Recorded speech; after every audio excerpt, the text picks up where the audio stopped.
Oh, yeah. Rock and Roll Heaven. Yeah. The Righteous Brothers, yeah. Bros? The Righteous Bros, yeah. That's kind of more the like West Coast, like Sublime style, like hacky sack version. The Righteous Bros opening for the Cherry Poppin' Daddies.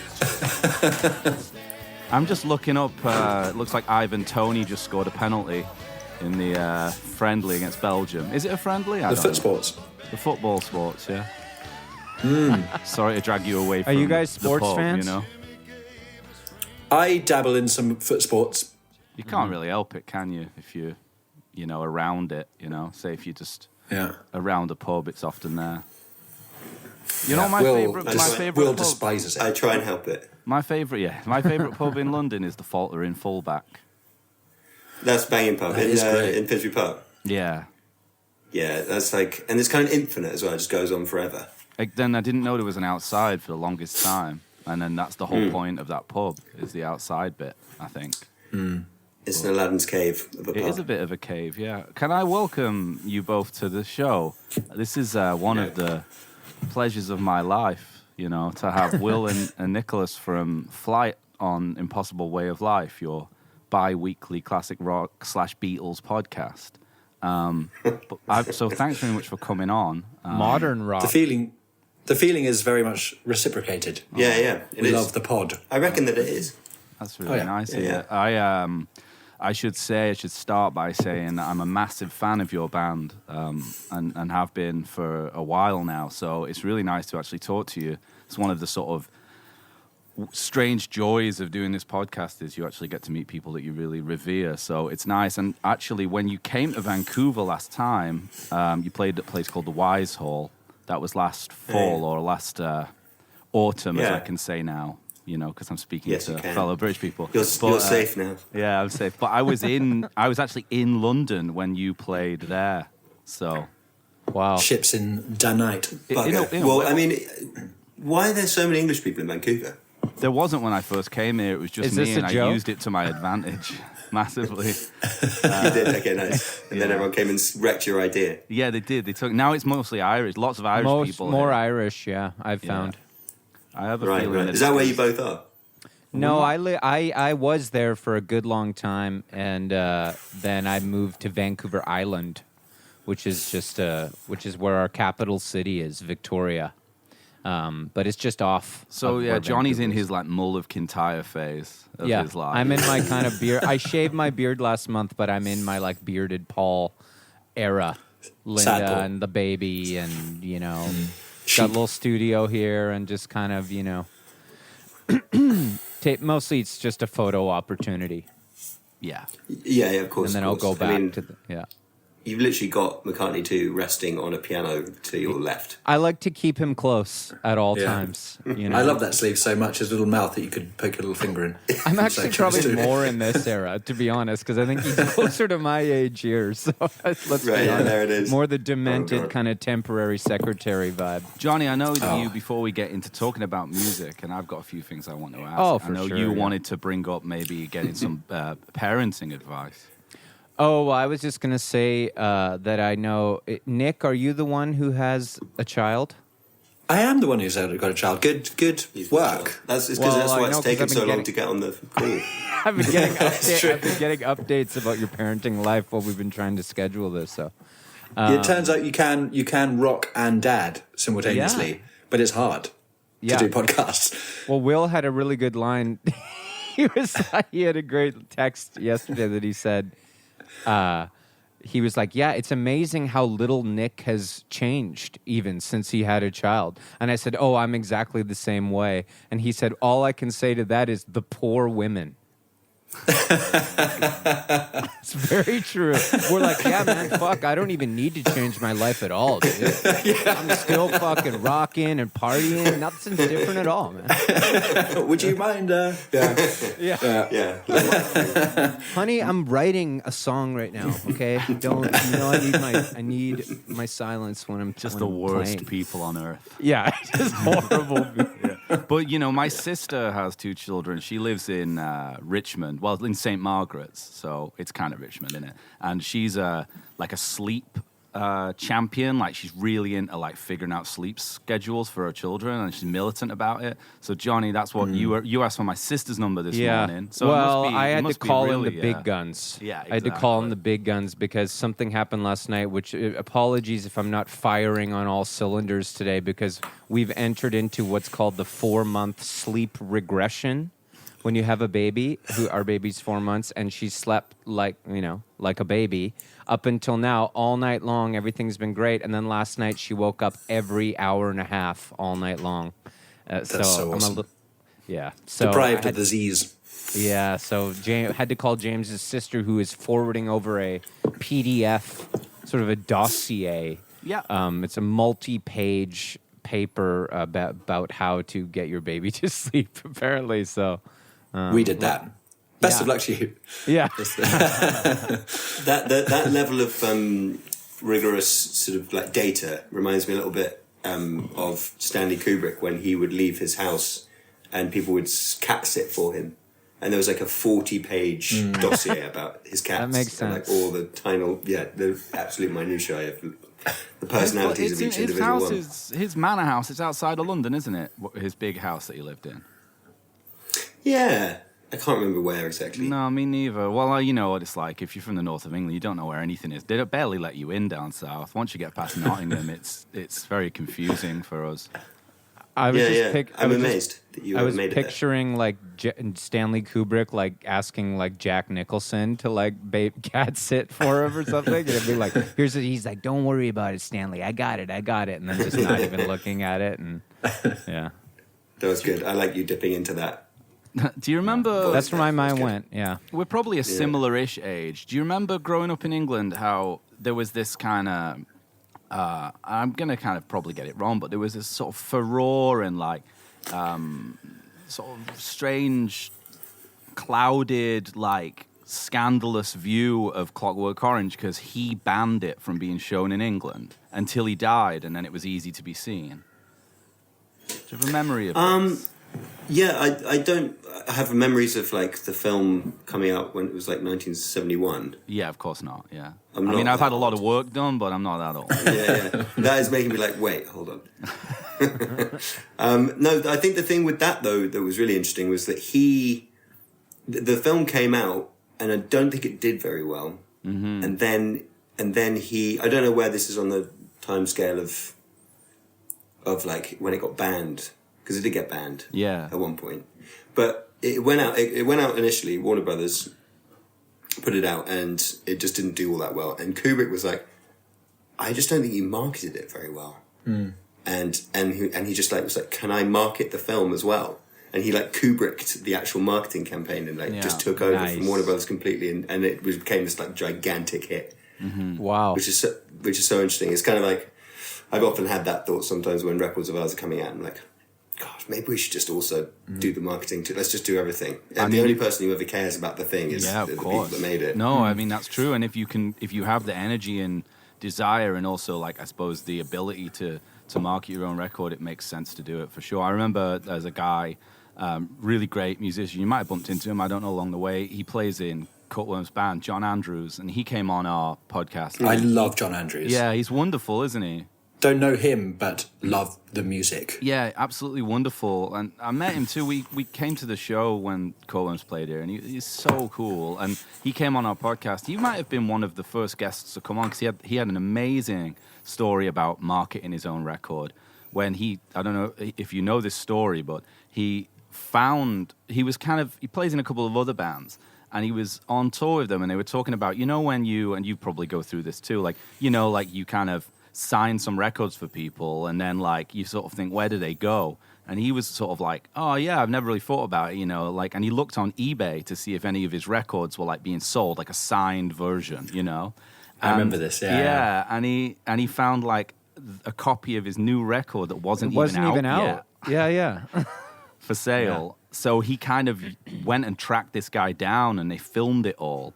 And he marketed this. This was used as like the best marketing you could get or best press you could get for his own record. I wonder if it upped his Spotify streams. I mean, who knows doing how that works? It was a big thing though.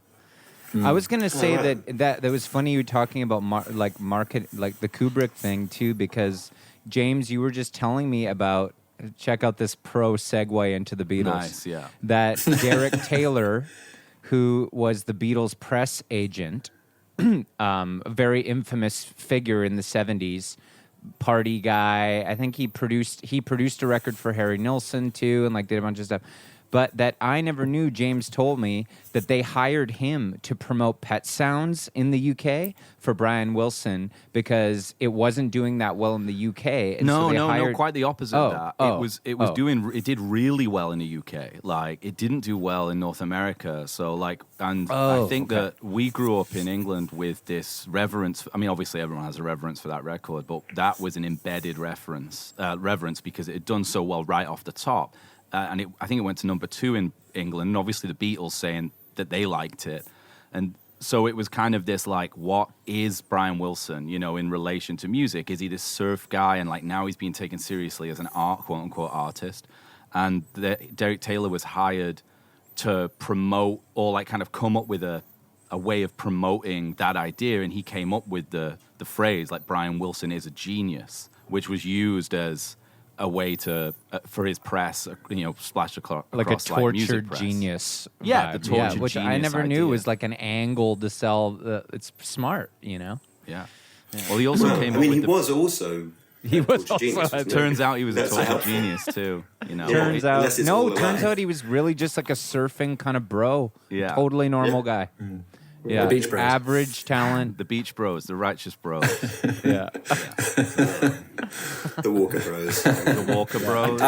Here's a question: if you had to knock out one Beatles album to replace with Pet Sounds, which would it be? Love that.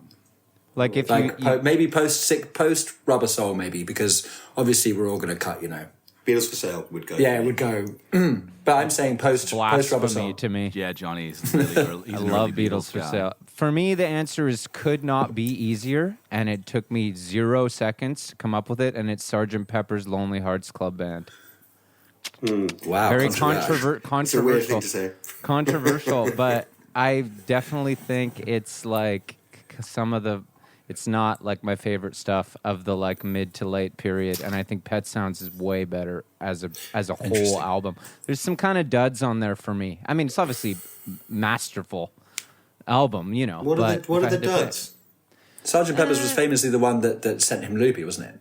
That sent Brian Wilson. Yeah, Sent him loopy. yeah. The duds, being for the benefit of Mr. Kite, Lovely Rita, Good Morning, Good Morning. Like, they're good. Like, Good Morning feels like John could have knocked it out with, like, a bowl of cornflakes, and then, like, they went in and added some barnyard sounds, and it's like, oh, it's so experience. You know what I mean?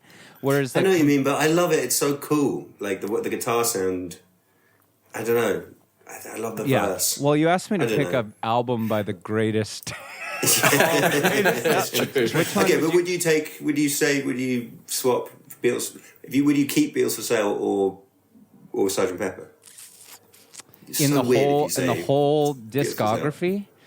Beatles for Sale has a really so much Beatles. You guys would probably agree with this. Like, has to do with like how you grew up with it and like your nostalgia with it. Like, my mom loved that record, right? Like, No Reply and I'm a Loser, and those songs were just like when John comes in singing like this happened once before. Like, it's just like does something like boyish thing to me that's like really emotional and tender.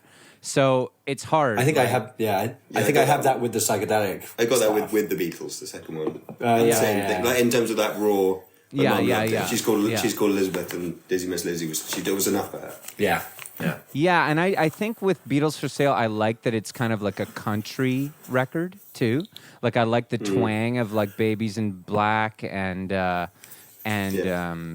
a Loser, and a lot of the covers and stuff. But I don't know. That's a weird one. Like, that's a tough one for me, I think. Can I 'Cause, say? like, Can I say? Let Yeah. it be. I second that notion. It's my Yeah. guy. Are we swapping out? Are we just kind of generally speaking as a kind of a nation? Sorry, as Beatles fans worldwide, just swapping out "Let It Be" for "Let It Be Naked," Interesting. Wow. just across the board. No, I would don't not. I think wouldn't so. do that. You wouldn't do that. No. That's a little too, Paul. I've got a bit of an issue with some of the mixing on that, I think. A little bit. Well, Giles had... You were about to say, I've got a feeling. I've got a feeling they lowered the guitar. He lowered the... Like they're really rocking, and it always made it hard for me to hear that one on the naked version.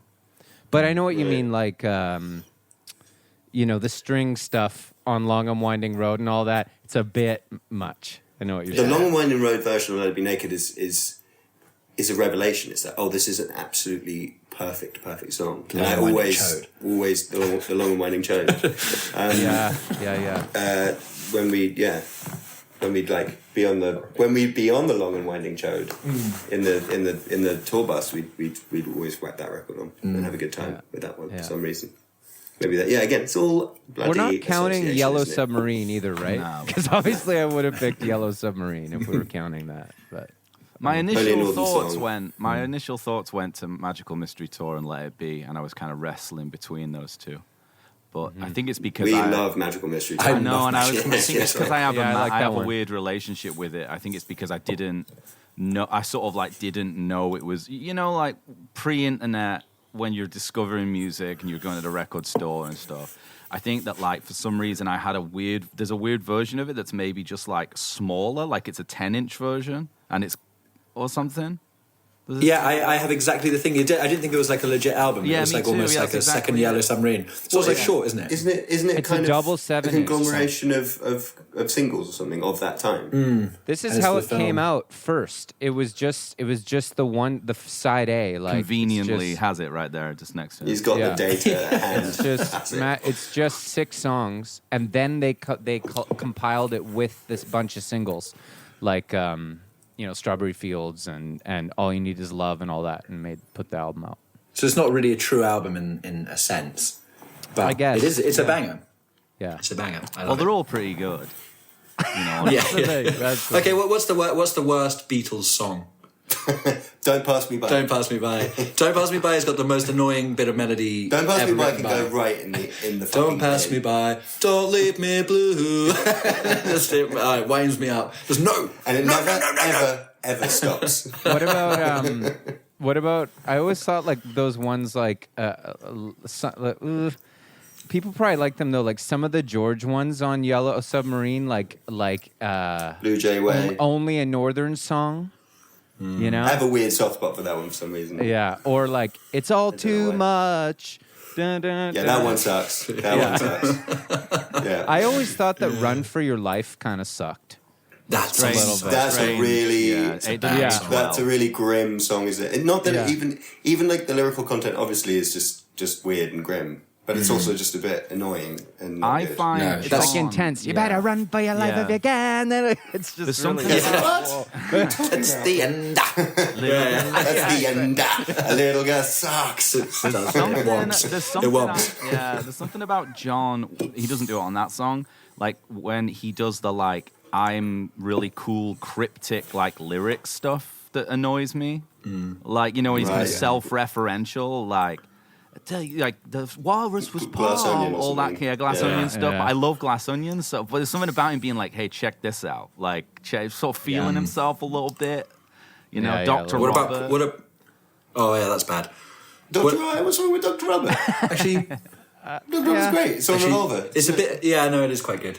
What about a Paul? We Maxwell don't like Silverhammer? Maxwell yeah. Silverhammer on this podcast. Really. No, it's No, not. but like no one does. But I think if it was placed in a different spot on another record, it would have been absolutely fine. I Well, think it's just that you also, get I- Come Together, Maybe. which is Yeah. the coolest Good opening point. of any I record agree. ever, Yeah. and then something which is one of the great songs Yep. ever made. Of all time, yeah. And then you have Maxwell. That's so brutal. It makes you wonder because we've talked about this exact thing, like what Paul was thinking, like shoehorning that in track 3. Because he would have done it. He'd have been like, "I'm gonna."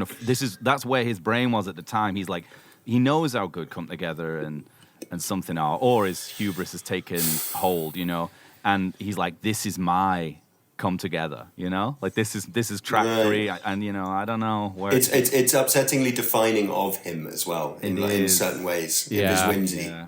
Yeah. And it's almost one of those things. It's like that he famously puts so much work into it too that it's almost makes it worse. That you're like, he was so committed to this idea that this song was going to be like this perfect McCartney whimsical big production song, and they spent like days and days and days making it, and then it's that, and you're like, just didn't quite hit the mark. It does sound good. Yeah. Well, you know, they it's a satisfying sounding track. Yeah, well, he doesn't have anything good on the first side. It's just all because he sucks all his good juju into the second side. Darling. Oh, Darling's fine, good. and then It's a bit like, it's like a pretty classic blues. No one bluesy can boy. sing like that though. Oh man, yeah. and he's got that. Isn't that got that thing where he's blown out his voice deliberately or something for the later sections? Yeah, exactly. Yeah, I mean I think Freddie just for the singing. Yeah, I don't. You I think say Freddie Freddie Freddie to have a go. I Yeah, think Freddie Mercury would give it a go. It sounds pretty. I don't know if he could do it, man. I don't know, but maybe. Maybe. Speaking of it sounding good, I wanted to ask you guys because I watched a bit of your documentary of the making of your album last night until my baby started crying. Nice. And it was really nice to watch, and that. was cool that you recorded it at Conch Studios, and probably also a very good sounding studio, I would think, judging by the sound of your wonderful record and the fact that the Great Kinks started the studio. And I wanted to ask you a little bit about recording there. Like, is it a dope spot to record or what? Yeah, it was like the cool thing with that last record. It was our third record, and the first one we'd made in Australia, and the second one we'd made in LA. So it was actually the first time we'd ever actually made a Flyte record in our city. Yeah. Oh wow! And so it kind of, and it was quite like a rubbing our hands together moment because it's like it's not a bad city for recording studios. But Abbey Road would have been like fun, but it would have been distracting, and it would have been a bit too expensive. And Rack, similar deal. And then I guess Trident is gone, right? Trident's gone, Olympic's gone. Olympics being rebuilt, redone, which is great news. You did something live at Rack, though, didn't you? We did with Madison Cunningham and Ethan Johns. We did a day there last year. That was great. We did like an early single, and we worked in Rack. We never actually worked in any of the Abbey Road rooms. We always master our records at Abbey Road, but we don't ever work in the. I always peek in. You've been in there and looked around and stuff. Yeah, well, once you're working in any of the rooms in the building, you're kind of you can just wander about. You know, the canteen is just next to Studio One, and it's kind of like Maida Vale. It's got a very old school, like actually almost like school, like institutional. It's very institutional, very BBC. Sure. Kind of clinical, but in a nice old-fashioned way. I just find it very reassuring. So my really good friend Sam, who lives in London, he used to live on Tottenham Road, right next door to Conch Studios, just by coincidence. And we'd always go Ray hunting. You know, we'd go try find Ray, and you'd see him around in Crouch End and around there. Like he's always wandering about. Well, have you had any sightings of him? Well, you know what this is quite funny because Conch is a bit of a shabby studio. It's a beautiful studio, and the desk. I'm not hugely like up on my like console knowledge, but like from everything Don Monks was saying about it, he was the guy who engineered it.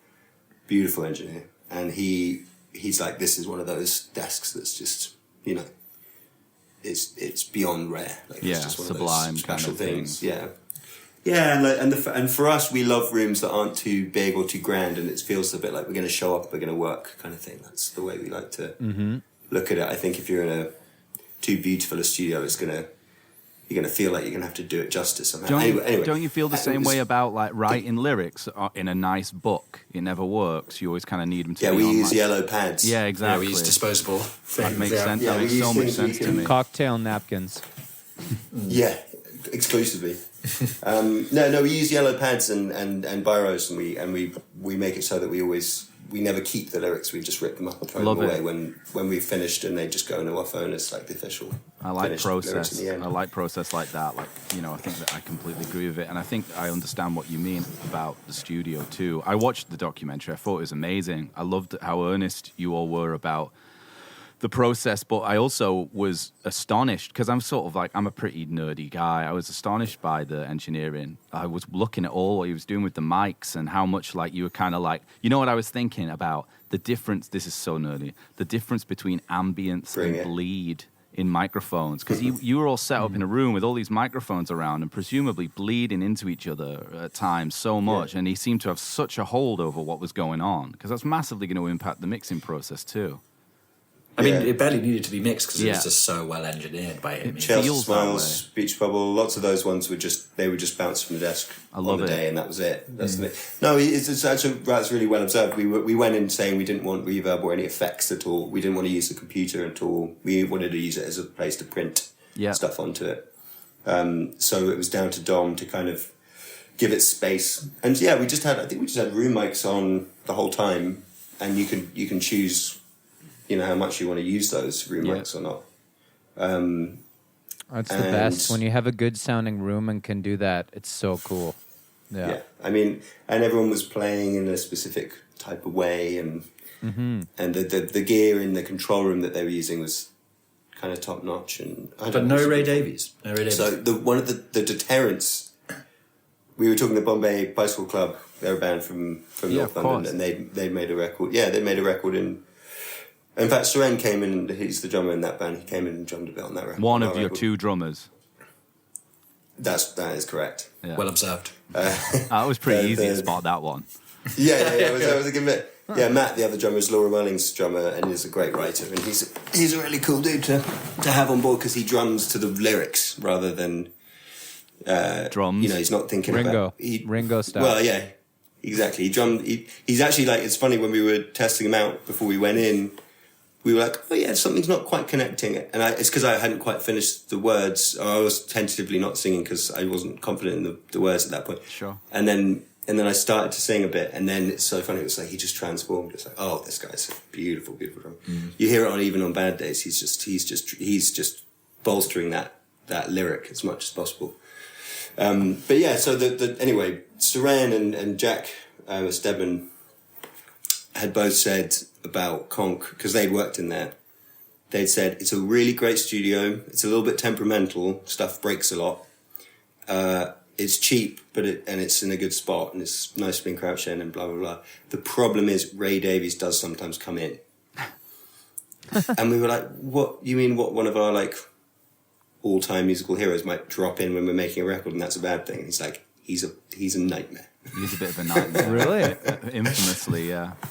He's a grumpy He just old comes man, in and terrorizes everyone. Yeah, he just comes in and like the in-house sound guy was definitely like shocked. Yeah, traumatized. Yeah, it's interesting. I mean, he's clearly such a legend, but I think he's an antagonistic kind of cantankerous old guy now. Yeah, and when he comes in, it's kind of like Ray's here. We have to kind of stop. Yeah, or at least it's going to affect the way you're working. It's his house. It would have been good for the documentary, but beyond that, I don't know. I liked in the documentary, I like quite a lot of it, but there was a moment I thought, which is interesting, where your producer, obviously like, an extremely accomplished producer, when he talks about tough love to you in the documentary, and it's like, he's sort of trying to he's like, yeah, if you're gonna do it, this is the song to do it on, And I love that, if you're gonna, if this is the one, because I mean, it's about the canon, and when you write it's a phenomenal song, and congratulations on that song, because it's it's doing what it feels canonical. But I like it that he sort of spots it, and you all have to sort of negotiate your way into accepting that this is a really breathtaking song, and maybe you'd sort of play it a bit different, or you add the drums a bit earlier and stuff. I thought it was quite a nice moment in the documentary. Yeah, it's funny. We were watching in the cinema last week, and hadn't really kind of like sat with that moment or thought about that very much. And you kind of like to think that, I think it's hard when you kind of it's like almost putting a mirror up to yourselves in that moment and being like, are we thinking about the song just organically right now, or are we thinking about what this song potentially could be? And that might be like what Maxwell's Silver Hammer was to Paul a little bit, you know, like it's like what it could be. Tough Love is our Maxwell Silver Hammer. Hardly. I think you made the right decisions as opposed to maybe the slightly the wrong ones. But well, yeah, we definitely pulled the stops out with that when we got we got a cameo from Laura on it and got the double drums in there, and it builds in a way that the others don't, because the others are basically just one take recordings of very little going on, really. It's the only production that piece. one is, it's got loads of stuff going on. It's got like the drum it's got like all the drum machines on that record are all from an app on Nick's phone. I saw you playing with it in the documentary. Nice. It's funny because there's like a free drum app, and it's going through like a £300,000 Fairchild compressor through like amazing. This rare Neve 70, like the most, into the studio, and it's like, it's so funny. It ends up sounding amazing. It's like, so good gear can make something lifeless and we had cheap and Jess Williamson on the podcast, and she wrote her last record, Time Ain't Accidental, which is another incredible record. Like, she wrote that around some drum loops too. I know when she played in London, she just went with the drum loops and a guitar, you know, just to play the songs. So it's an interesting, like, you kind of ideally you want like a CR78, don't you? One of those kind of little drum machines, and you can like kind of bleep things. But it's not as versatile as the phone because you can change your beats up. Yeah. Is the CR78, that's the one you've got? That's the one that I have an emulator of that. Yeah. This is so techy now, but but you can instead like that just goes boop boop boop boop boop, and you can't change that. Whereas on the phone you can. It's so true. There's like fixed settings on those drum machines, on every drum machine to a certain extent, on any of the vintage drum machines, and you can just emulate because there's such a short bit of actual like sonic information. So emulating it on the phone is like, it's especially once you're putting it through all that processing in the studio, it's like there's going to be no difference. Well, they're like 16-bit at best, those sounds, aren't they? Once you get into the 80s, it's not like you know, it's not like they're doing there's not really anything under the hood really that's going on that's different from your iPhone, I suppose. Those old drum machines, they look beautiful. That's the distracting thing. They just look so good, and they're so spenny. Yeah, they're like big bucks. hundreds of squid. They are a lot of money. Yeah. Everything's more expensive in England too. You notice that when you tour, all old gear is more expensive in England. Yeah. We're always slutting around in the music shops when we're in America. Oh, 100%. It's always, it's always a joy. Oh, was I going to say something? I was waiting. I was going to say that my old bandmate used to have a rhythm ace in a beautiful wooden box that just had the pre-programmed, tempos, and then all you could do was speed it up or slow it down and do the cha-cha or whatever it was. That thing sounded so good and looked so good, but I know what you mean. No versatility, but style 10s across the board. That's what it's most. I think. Hold on, Nick. I think the audio is going out of the AirPod, which is in your ear. Oh, sorry. So when you go to the fridge to get a beer, I was just grabbing some brewskis. That's nice. I wish I could crack one right now, man, but it's a little early, out here. What time is it in Vancouver? It's 1:40 p.m., which James and I have a pretty strict. We don't really crack pre 5 p.m. Sounds fair. Just because Civilized. When you live that kind of impossible way of life, rock and roll lifestyle 24/7, you got to keep yourself in check sometimes, or things get out of hand, especially when you've got a family and stuff, I don't have a family. I'm a degenerate. I just don't do it. But you early, just do it so. to take care of yourself. To some extent, yeah. To some extent. Yeah. It's not. Did you say it's a doggy dog world? It's a doggy dog. It's a doggy dog world. Yeah, no, it is. It's a doggy dog world. Yeah. Are you from Manch? Is that you? Do I hear that right? Yeah. I'm from Stockport, from Manchester, just south of Manchester, and but I moved here a long time ago. Where are you from? We're Londoners, and we're kind of half there in like Hampshire as well, and Oxford. Lovely. Kind of just very classic, straight down the line, standard issue, Southern English people. And where are you right now? In what area of London are you at now? We're in mine and Billy's flat in Clapton. Oh, yeah. Lovely. Clapton Heart, I like that place. I used to go there a lot. Yeah, it's our local. It's a good one. Another sort of pub. Massive. That's our local. That and the old Shillelagh on Church Street. That's great.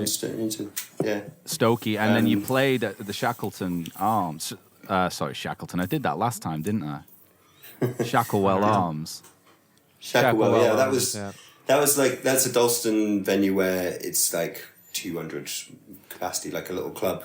Yeah, I where took we my, probably when I did was a over. show Yeah, 10 years ago. I sold played it there out. a couple years ago. It You was sold it fun. out in about 2 nice. seconds, didn't you? I went there last time I was in London with my partner, and it, you know, because it looks like there's something very English about it. It's like an old, like shitty English pub venue, like that, like don't exist anywhere else in the world, and like it kind of feels like you're in like a hobbit hole a little bit, like, and it's a bit smelly and it's very English. And I had to sort of explain that, like in England we like those places, but anywhere else they don't really make sense, you know. It got crazy in there. The show I did was like an earlier show, and it was a Friday night, and then by about 10 p.m. it was absolutely mental in there. There was a crazy Good use dance of the party word going mental. on and then in the front, just people were very fired up, partying hard. It's a good spot. Oh yeah. Yeah. I mean, they weren't partying hard at our set. They were just standing very, very still listening. Earnestly Well, I listening, mean, yeah. this is what I'm saying. Like later on, you know what I mean? Oh, I see. After the rocking. After the show. Right, yeah. When they started doing, you know, kind of playing like Wet Leg, it's like I was thinking, that's like a Dan Carey spot to me, Shacklewell Arms. Yeah, it's got that Shacklewell and the Seabright on Hackney Road. They're both like where Dan Carey style bands will come up, Cut their from teeth. South London and play, and yeah, it's like that. And then down in Brixton there's the Windmill. They're just kind of like standard issue London venues where teeth cutting happens, and like music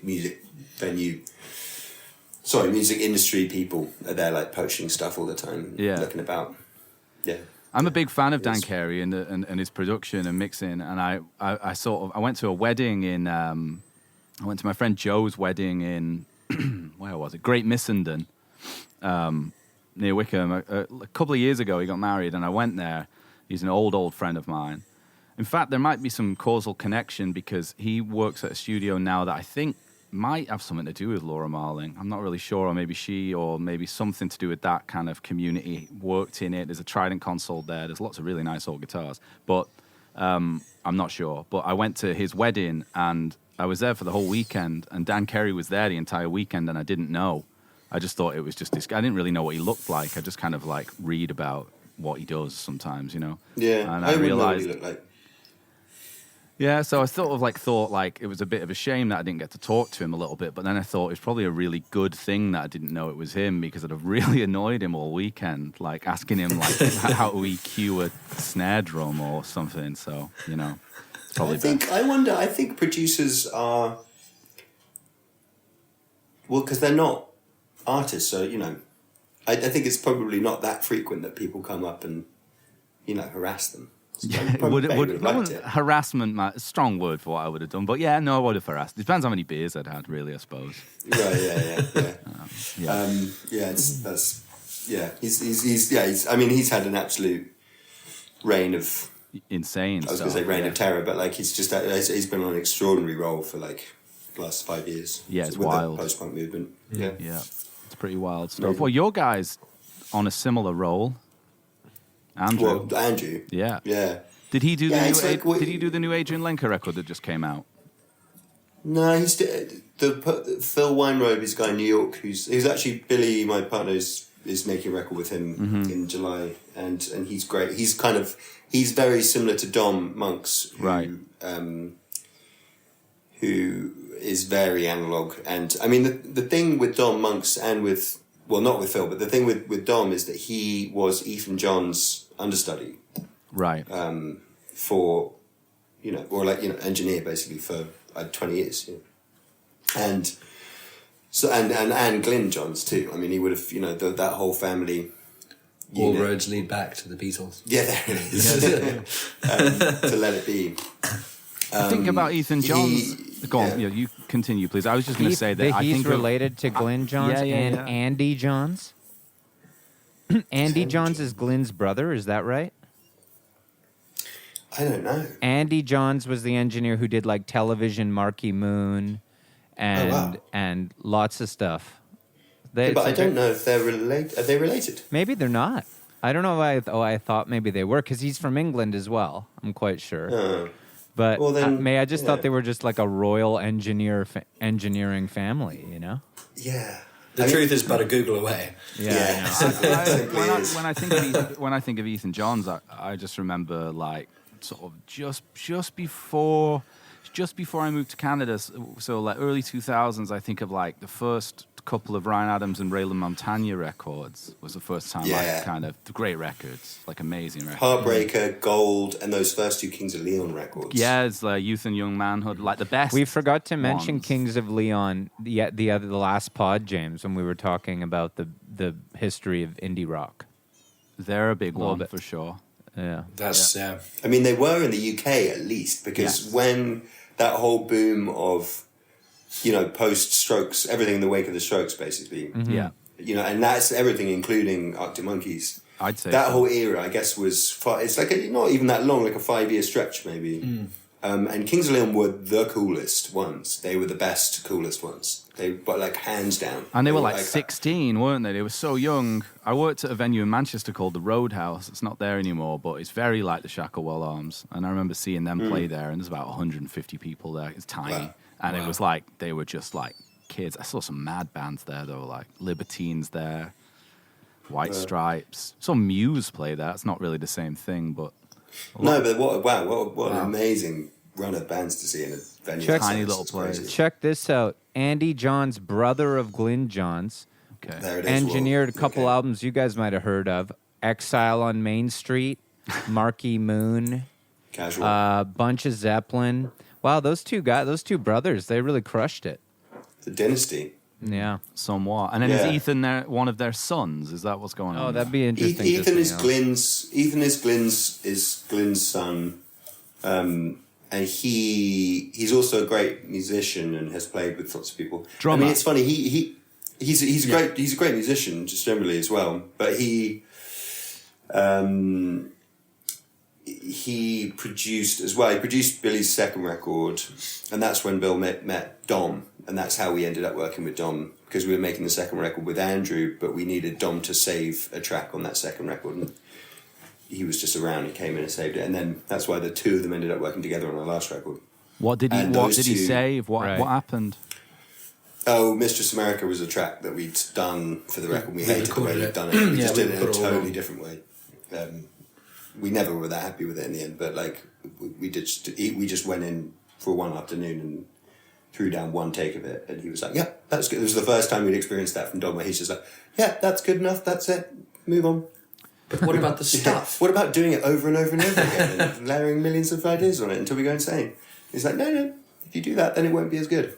We've got Anyway, Ethan Johns here worked on Paul McCartney record to go full circle. He worked on New, the one with the Dan Flavin. I like that artwork. one. I like that one. That was 2013. Oh, Yeah.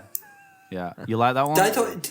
I like that one song on. I like the single from it. It's pretty good. Yeah, I quite like that one too. It's a guilty pleasure. Are you guys like fully up to speed with every McCartney record? Definitely not. No. Definitely I just not. wanted to know how deep you guys. I have think gone. if you want, Let's just say I definitely couldn't do like the 1 second Beatles challenge thing with like McCartney albums from 2010 to 2024. I think I'd have some trouble identifying the titles. I think as well, like full disclosure, like on this podcast, like I really like the Beatles and I like their solo work, but Johnny has a kind of spectrum level understanding and kind of like embedded kind of Rain Man knowledge of a lot of this stuff. So I certainly don't. I get. That's lost like the in- opposite of me. Yeah. If anyone asks me a question about anything, I forget all the answers there ever were. Yeah. So Well, you how could be about my this? guy. Which one's your favorite? Which one's solo career is the one you listen to the most? Beatles question. wise. It's really even for me. I mean, I don't know the Ringo solo stuff well at all, but Bacoop the Blues. What do you mean you don't know Bacoop the Blues? That one's good. I don't know it at all, really. No, Like, I don't know. not even a little bit. I like which Goodnight I Vienna. feel- That's a good album. Yeah, I mean, that's the thing. I wouldn't even know because I just haven't even. You'd bothered, like it. Which I You'd feel like it, bad man. about. It's good. Yeah, it's cool. They're cool. And like, because everyone's on it, right? Like Nilsson, Lennon, great drum. It's like Jim Keltner and Klaus Vormann and everybody, and Richard Perry would produce all those records, and they just go in. Like Randy Newman would write songs for it, and like people, and like they're just goofy, fun records. They're good. Yeah, I mean, that's you sold it to me. I'm sold. Yeah. Start with Ringo, the one Ringo that just says Ringo with all the lights. Okay, it's like that's the one. everybody's That's where we on it. start. Paul wrote a song for it. George wrote a song for it. John wrote a song for it. I think Elton John, Randy Newman, Harry Nilsson. He just I called can it imagine Nelson getting his fingers in there for sure. Yeah, Nelson's, everybody, like he called in all the big guns, and it's just kind of like a party album. But you know, on Friday night, crack a couple beers, and you'll have a good time. I mean, I think so. The one there's like one from all three of the others, one record each almost that I've like I'd put in my top 10 maybe, and that's like All Things Must Pass and Plastic Ono Band and Ramp. I put those three all in there. I would have Like, guessed pretty because, upper echelon. and only not to pigeonhole you guys in any way whatsoever, but more so just to say it in terms of this is what we do on our show with everything, is that listening to your music, if I had to say, I would say that you're Paul kind of guys more so than other Beatles. Just because I'm personally consider myself a Paul kind of guy, you know, with things in all that in the studio and all that kind of stuff. And I think you can only kind of choose one when you're having this kind of conversation. Am I way off on that or what? No, you're not at all. We are. A Paul man has cited two others. Right. Yeah. They always know. I wonder how that. I mean, one doesn't want that to translate to annoying and keen. I think it's just but we dedicated. care a lot. Dedicated. Yeah, very dedicated. Yeah, Yeah. And we haven't. I think neither of us have that like a kind of like an unhinged sense of like Self? God. What? Sure. Right. Like an unhinged We're sense of like- self. Like John Well, does. yeah. Go on then. Well, Yeah. I think that like I like to think of myself. I think I'm Paul, but wish I was John. You know? Yeah, Maybe. I think most people. Yeah. Yeah. I don't know many Paul isn't John, I cool. don't know many Johns, and the ones that I do know are pretty. They're Intense. temperamental folks. You know what I mean? It's like The thing we've always said is, I don't know if this is going to be jarring in the context of this podcast, but I'm going to use Harry Potter here. The Ravenclaw is very much George, and Hufflepuff is very much Ringo, and then it's like it's quite interesting. It's like immediately like, well, Slytherin is John and Gryffindor's. But you all know that Paul, it's yeah, just Paul. Lord of the Rings that the Beatles we've only are. gotten as far as Lord of the Rings with these Yeah. comparisons. But Right, what are you saying there? I mean, we're bigger, much bigger Ring fans than Potter, I'd say. But. well, yeah, we figured this. We actually figured this out a long time ago before Peter Jackson made the Beatles Lord of the Rings movie, also known as Get Back. It's Paul. That's good. That's good, that word. But Paul is Frodo because he's carrying the burden of the He is the Beatles' ring music, bearer. and you know, he realized, you know, he has to cast the music into the fire and sort of break up the band because he was the one to sort of announce the Beatles were done and all that. And then what did we say? Oh, John is Gollum. Well, that changed Yeah. That changed? at times. It did change at He was times. Well, Aragorn at times. I We think. did about a year of episodes just saying who's which character. So, but we did know that Samwise George is Ringo. Yeah, Samwise is Sauron, obviously. Yeah. Obviously, Loyal. Legolas is George Harrison. George is Legolas. That's brutal. Sauron is Daniel Eck or streaming. Spotify. Yeah, and George Martin is Gandalf. Obviously. Right, Nice, yeah, that checks very out, good. yeah. And Or then Elrond. Alan Klein, we kind of struggled with. Oh, I He- think he's Saruman Oh, he- or Yeah, something maybe. like that. Yeah. Or no, Wormtongue, surely. Oh yeah, Alan Klein. Yeah. And John is Theoden when he's under the spell of Saruman and Or Wormtongue. yeah, the mean thing to say would be that Wormtongue is Yoko. But we're not going to say that. We won't go there. We won't go there won't because go we there. love Yoko. We would never say that. I would never Absolutely. say that. But if you just for the sake of that is good though. You could, because she's sort of wax. there on his amp, sort of whispering to him things, you know. Yeah. Just wearing mostly black. It's hard to. Yeah. But I did not say that. I would never say that. We love Yoko. No. If we were to say that would work. Yeah. But yeah, it works perfectly, and I think, you know, that's why Peter Jackson saw the potential there, clearly. Well, he's only got that's probably two where it started. interests. He's only interested, he said it, he's only interested in the Beatles and Lord of the Rings. They're the only two interests he's ever had in his entire life. So it makes sense. I can kind of relate to I that. love that. I have Lord of the Rings, the Beatles, and Peter Jackson. Can I ask you guys a hard-hitting journalistic question? And I wanted to ask you because you seem like awfully Beatlesy fellas to me. Mm-hmm. And I wanted to know, because I've been trying to figure this out for a long time, because we were talking about how Timothy Chalamet's playing Bob Dylan in the new movie about Bob Dylan, and that other idiot played Elvis in the movie, Austin Butler, or whatever. And we're really convinced. I can't stand his face. I hate that guy.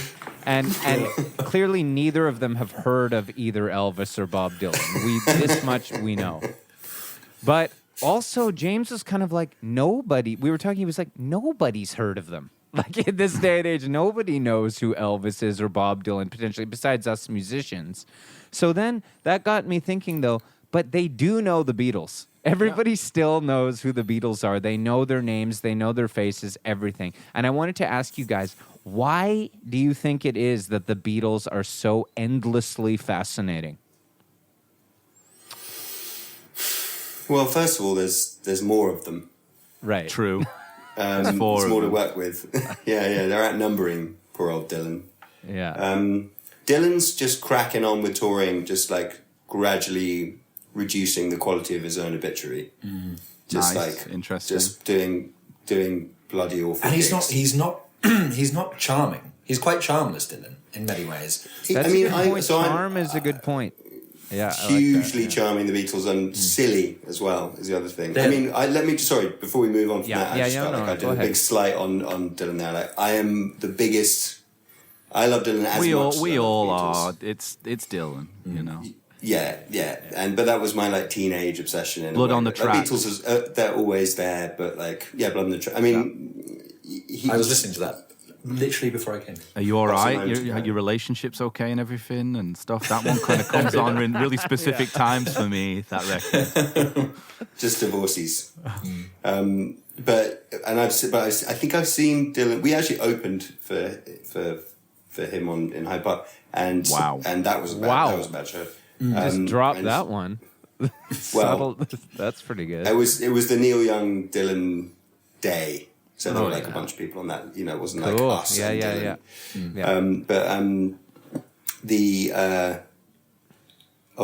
I'd say the 12 times I've seen him live, 2 times have been like absolutely glorious, and the rest have been Yeah. Pretty good for Bob. I think that's a pretty Yeah. good percentage. Yeah, and so that's going to be something. What was your Elvis?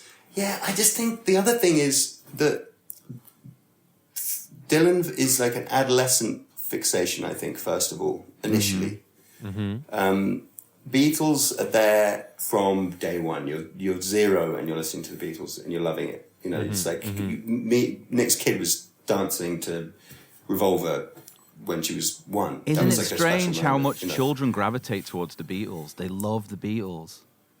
Yeah.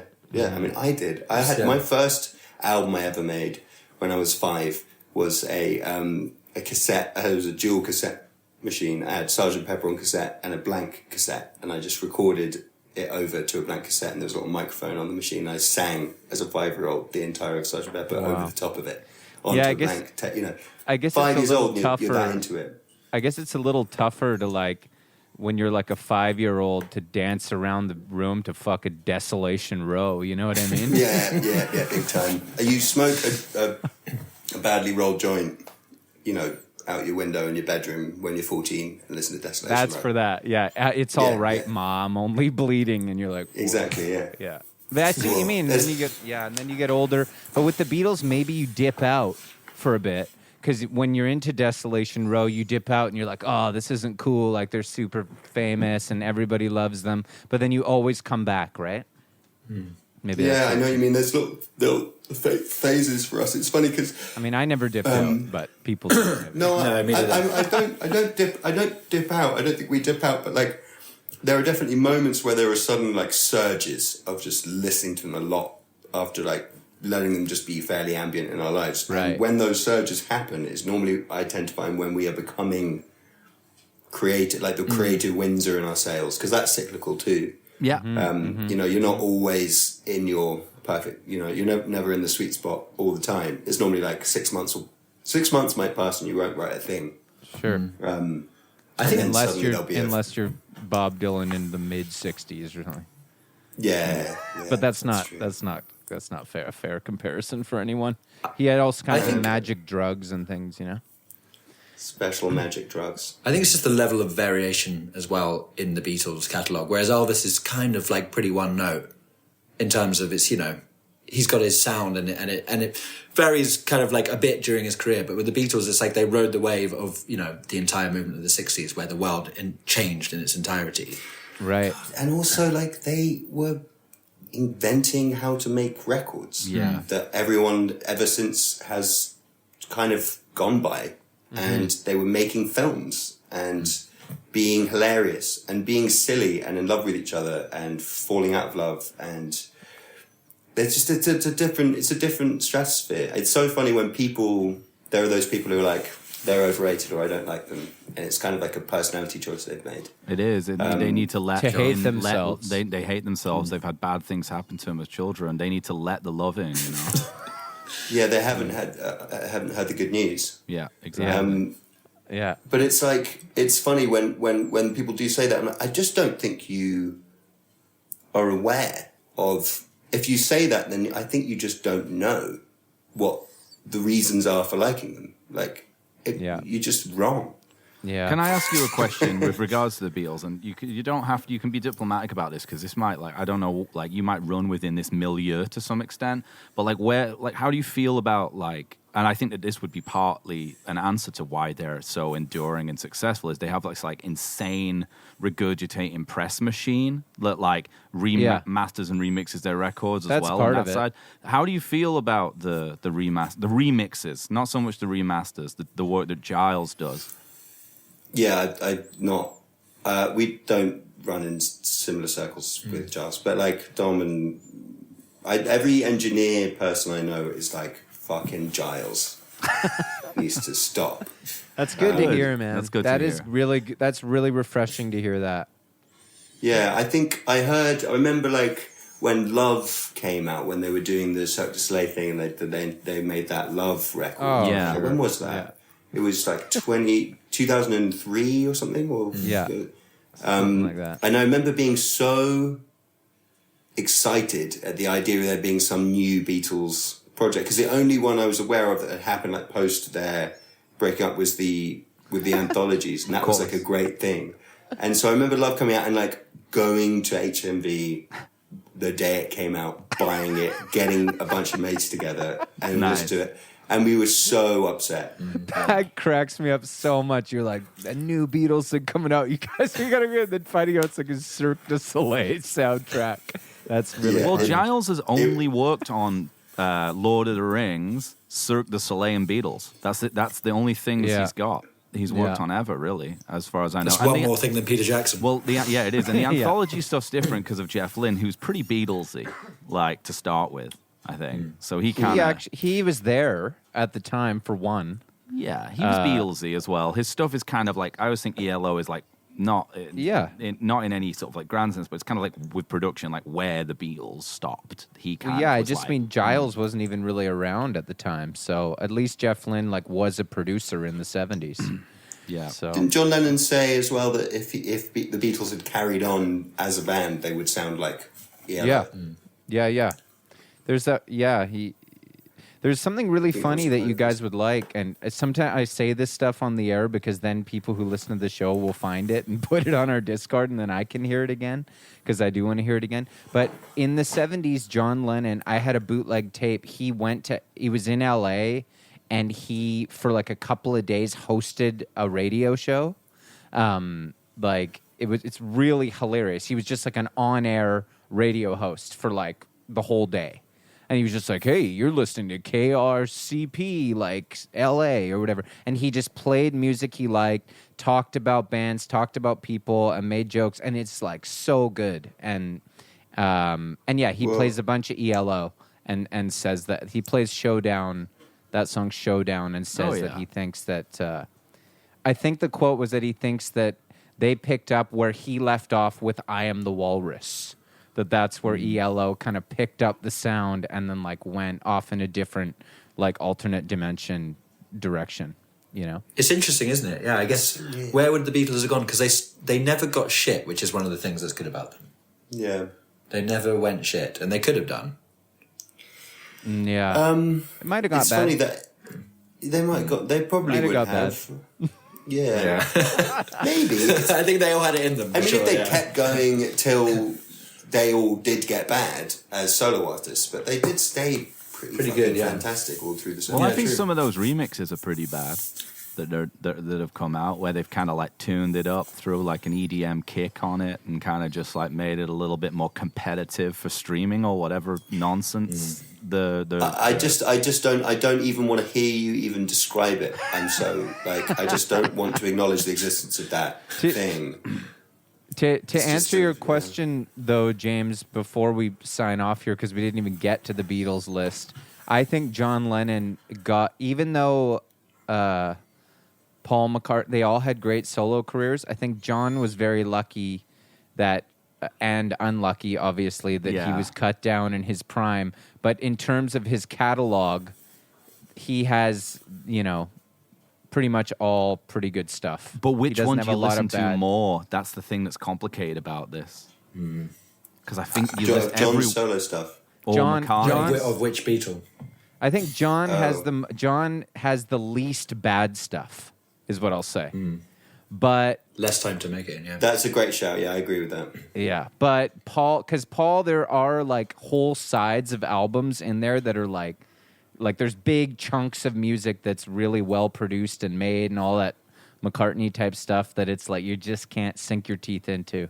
And George has like albums that aren't very good. So, but that being said, Paul, I think, has some stuff that is like the best in the 70s, Yeah, I mean, there's a funny thing I have with those McCartney solo 70s records. I'm just like, I don't understand how it sounds this good. I know. Like, I just don't get what he was doing.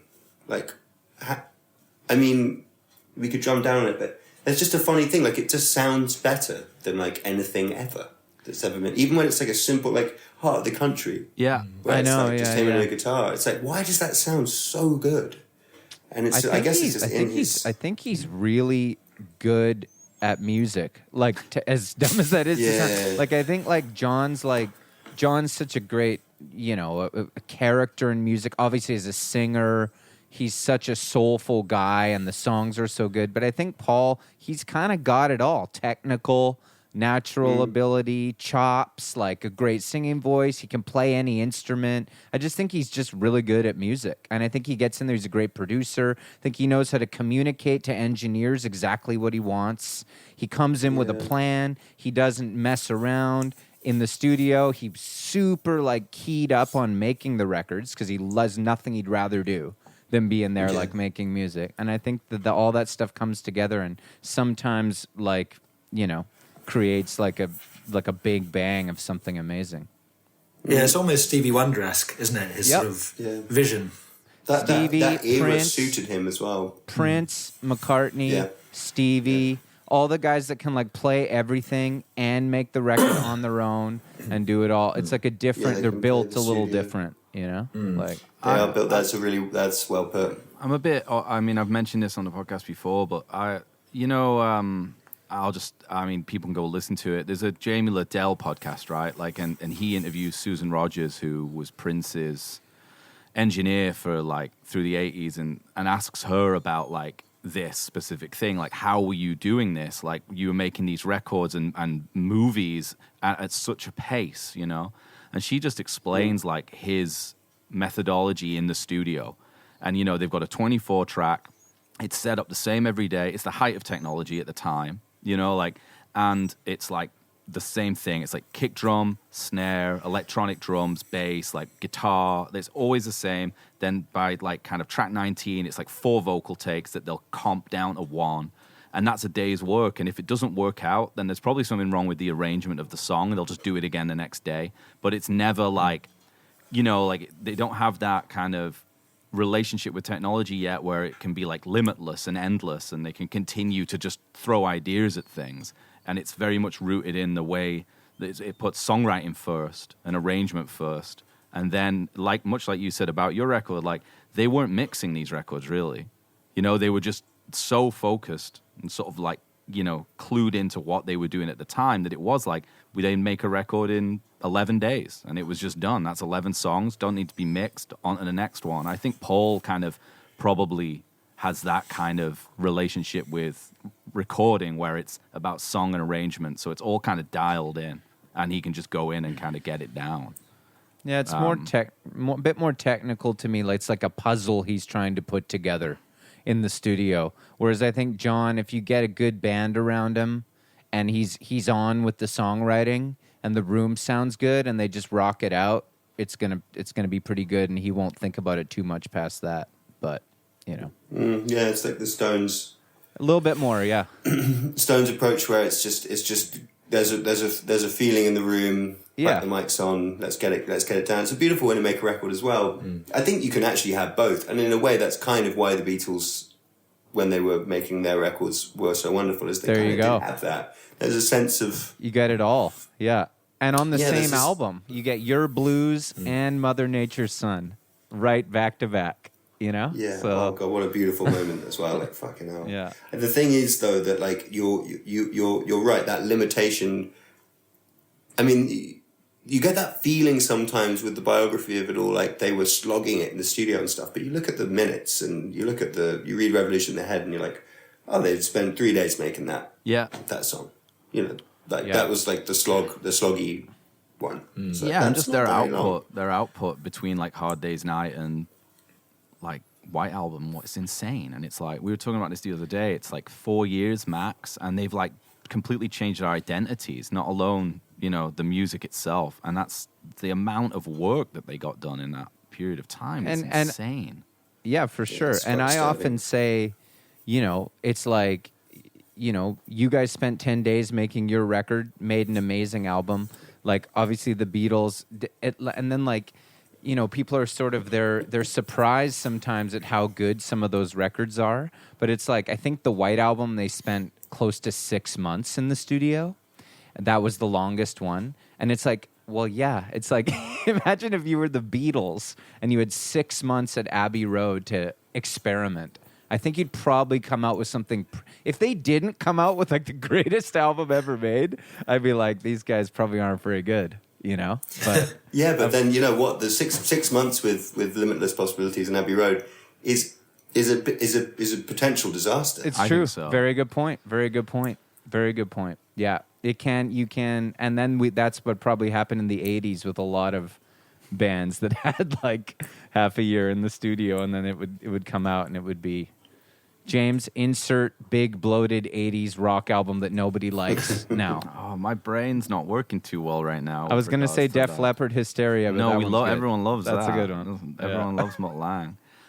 Yeah, I don't know. I think it might have something to do with tuning as well. Tuning and no clicks or something. There might be something to do with that make them sound really good. I mean, yeah. It's funny now in this day and age, you can make a choice to make a record in that way. Of course. You know, you can implement those limitations. Funnily enough, it's kind of more expensive to do a limited record because to be able to work within limitations and it be good, you do need a really good studio and you need people who are really good at what they do. It's really you know, true. I think one of the things I think one of the things that's missing, I think, in a lot of record processes are like specific experts in their field. I think that there's a kind of sense that everyone should be able to do everything. You know, couldn't agree more. I couldn't agree more with you, man, about that. Yeah, it's like we spent a long time getting good at writing songs. That's what we haven't spent a long time becoming a good producer or engineer. No, we Someone are else did rubbish in the studio. We do not. We don't know how to work Pro Tools. We don't. I mean, we can produce people's records, but we need an engineer there to like do absolutely everything. We don't know how to work the studio. Totally. And we spent 20 years of our life writing songs. That's like trying to get really, really good at doing one thing, writing songs. And then like someone like Tom Monks, he's a fucking fantastic engineer. Yeah. Spent his whole life just being an engineer. He takes it so seriously, and he's just fantastic at being an engineer. Like, you can say the same for all these things, and I think that's just not the thing anymore. It's rare. And those guys expensive. are just so amazing, aren't they? Like, I was in California doing a record with my friend, and at this incredible studio called Carbonite, and the guy was one of these guys like that. He learned at the record plant in New York, and it was one of those things that he just lived and breathed. Like, like he didn't care what he looked like in the studio. Just show up with like 6 breakfast burritos that he could just grab at will. Red Bulls, vaping all day. Like, just tell me what to do. I don't need a break. And all I'm going to do is run mics and make sure everything's set up all the time and ready to go. And it's true. Like, you can't really do that if you have to also produce and like play guitar and do all that kind of stuff. Like, they're a different breed. Those studio bots. They're just cut from a different cloth. A very mysterious one. Like, these are people that they move to the city to do one thing, and they normally go underneath a pop producer at the time. Yeah. And they give their life away. They often can't have relationships. Like, and that's who you because want. they're just That's who you 24/7 want in the pushing the studio. faders, for sure. It's sort of the orcs of the Lord of the Ring world. Exactly. What? I think also like you can extend that to like certainly on your record and in the documentary it's really sort of pertinent. It's like the people that you bring in, like you're playing with these like major players, the string section, and you've got Joel who you like pick up like with his French horn, like it's something it's only happened a couple of times to me, but where like I've kind of been in the studio and it's like, okay, we need like a trumpet player. And I'm always, like, I'm pretty good. I'm sure we're all pretty good at playing our instruments respectively. But when you bring in someone like that, it's just bizarre to me how good their source sound is and how quickly they're capable of just making whatever you had in your head become real. And like, that's another thing, too. It's like playing with, like, that level of players is something really special. Because they are the engineers of that same world, Yeah, like you're going to record a harp, all you need is one good mic and a very, very good harp player, Yeah. and a good harp. And it's expensive. And you're right, it is expensive to get, and you make a good point about that, like doing the limitations it can be. Yeah, you're right, because then you have to hire a great player, and then you can go even quicker if you have somebody who can write an arrangement or write a chart for them, and then they can literally come in and just play it in like 20 minutes, and then you can move on to something else. You know what I mean? But all this stuff costs lots of money. Yeah, we booked one day for those studio. For Ellie and Coco and Denny to come in and do the strings on the record. We just were like in the calendar. It was like, okay, one of these days we'll just book it out. We'll have the girls come over, and we had a couple of songs I think they were going to play on, but they just whipped through it. It's crazy. Yeah. We were just whipping through it. Because you just ask them to do something, you hear it in the. That's the nice thing as well about not having the computer screen right in front of you. Your ears are in between the speakers and everything's going to that tape machine. Mm-hmm. And so you can kind of hear precisely what you're listening to the record as it's happening, and you can go, oh, this doesn't sound like the record to me, and you can just click the microphone and say, try it just slightly differently like this. And they say, oh no, it sounds like the record to me. That's good. Let's move on. And it's just so simple and easy when people are good enough that they can be malleable on the spot like that. Not everyone can do that. Of course No not. doubt. It takes a lifetime of education and like dedication to play that well. And those people are different. You're right. Like personnel and roles in the studio, like those people, session players are different as well to songwriters and artists and engineers and producers. They do a specific thing as well. Having respect and reverence for those roles is really important, but also you work with people who because of the way in which technology has become more available, obviously you can play drums on your iPhone, for example, like you can, instead of, you programming them, and do you think Mick Jagger like ever thought about what preamp he was going through when he was singing, or like what microphone they were throwing up? Like, I doubt it. No. I doubt it. I don't think thought any of the Bowie Beatles. I don't didn't think want the to stick Beatles around, did. did he? They're singers. I don't think No. No, maybe Paul did later. Yeah. But I yeah, don't that think broke the the Beatles. Beatles up by switching. Like he crossed over into like The caring minute about Paul that was stuff. like, "Oh, what kind of microphone is that over there?" is all over. That was it. Maybe. Totally. Yeah, guys- I couldn't care less. I couldn't care less about that. Yeah. Yeah. It's not my business. I think this is our longest ever episode, which is amazing. What's the time? We really time flies when you're having fun and talking Beatles. But I personally have to get going. But I want to thank you guys so much for coming on the show. It's an honor, and I hope you'll come back and join us again. And maybe we could talk about Bob Dylan next time. That'd be cool. I would love very that. fun. Let's just come back. Let's in 2 weeks and do that Beatles list. Yeah. You want to? Okay, cool. Yeah, I'm down. Okay. Yeah, this is great. Okay, let's Can we do that. it Let's again? do that then. We'll do the Beatles list in 2 weeks. We'll finally find out that Imagine isn't in the top 10. I got to for tell you, whatever because reason. I've read the list because I'm allowed to. It's pretty demented. Like, so Is it? maybe I can think of a way in great. which to like navigate it, like, because it is like it's really hard because it's 100 songs and it's like trying to navigate like where to even start is complicated because even at like 90 there's stuff in there you're like, how is that like back there? But even the top 20 is, it's almost like you have to go through the top 20 and then be like, okay, wait a minute, what's missing? Because there's let's do missing the top stuff. 20. Let's do the top 20, and then when we realize that, maybe I'm Amazed isn't in the top 20, then we can talk about that. Well, I'll and tell you curse right the list. now, just quickly before you go. No spoilers. Okay. No, fine. you don't want anything? Okay, well, I kind of don't. I really No, don't. no, If we are no, going to do no, this list, no, I no. kind of don't want any spoilers. No okay, spoilers. 2 weeks. We'll do it same time, 8 p.m. 8 p.m. UK time. But that could be a Two- different time by then. We don't Oh, know no. in our time. Not Like this- that's Christopher not this Nolan. again. Like times changing. and shit. stuff. Wait, and Nick's going to be in Oz. Ah, shit. Well, That'd be really fun That if could we be quite fun. if we can navigate Yeah. that. Let's see if we could we could triangulate the time zones. I'll do Make whatever it happen. takes. Me too.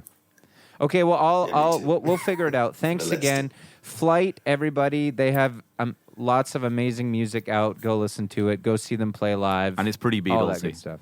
It's kind of Beatles. Our first record definitely is. Yeah. It's pretty Okay. Beatlesy, man. Peace and love. Peace and everybody. love, guys. Peace and love. Peace and love. No more fan mail. No more fan mail. fan mail. Lovely.